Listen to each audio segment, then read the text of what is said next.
Welcome back. In just a few hours from now, President Biden is set to address the nation to mark 1 year of the COVID pandemic. Here's how the president previewed what he will be saying tonight.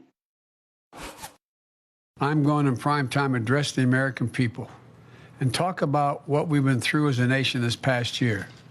But more importantly, I'm going to talk about what comes next. I'm going to launch the next phase of the COVID response and explain what we will do as a government and what we will ask of the American people. There is light at the end of this dark tunnel of the past year, but we cannot let our guard down now or assume that victory is inevitable. We are joined now by Michael Isikoff, Chief Investigative Correspondent for Yahoo News. And Michael, great to speak with you. What do you think President Biden needs to include in his message tonight to the American people? What do you think will be the most important priority for his administration right now? Well, look, first of all, this is a huge victory lap, right? I mean, he's gotten this major piece of legislation that is going to make a real impact for, millions of Americans passed. And, that's a pretty big deal. And he wants the American public to know it.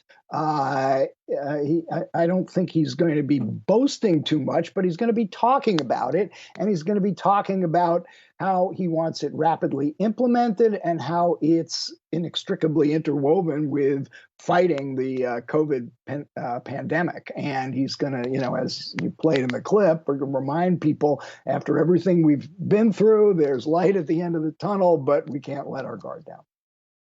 But Michael, help us understand something, though. If this bill that he's going to get the victory lap for tonight is so wildly popular among our fellow citizens, why is his approval rating not even higher? Because there are all kinds of stories today that it's actually kind of low compared to other presidents at this point in their first year.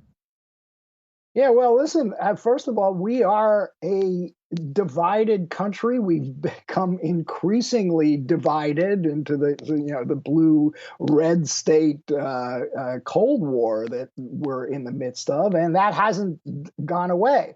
I mean, I am less impressed with some of these polls saying that the legislation is popular. Of course it's popular when you tell people you're going to be giving them money. Now, I said free money. It is free money, but it's well-deserved money for people who've had their livelihoods disrupted over what COVID has wrought.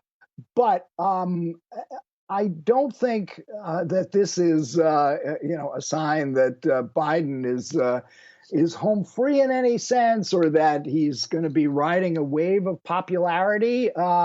In some senses, I think they know that this, as hard as it was to get this passed, to go further in a divided Senate and with a divided country is going to be that much more difficult. Look at just in the last few days, you're starting to see, what's the Angus King from Maine, the independent, raising questions about the cost of an infrastructure bill. Where is the money going to be coming from? I think you're going to be hearing from the, small number of centrist Democrats more and more of that, and that's going to make it even more difficult for the Biden folks to get anything further passed in this Congress.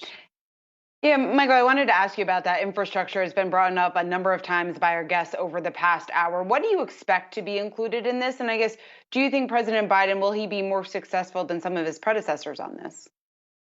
Well, like I said, I think that the huge cost of this COVID relief package is going to act somewhat as a brake on how far you could go with the infrastructure bill. And not just, they're the people who actually do worry, strange as it may seem, about having to pay the bill for some of these huge expenditures. But politically, like I said, you're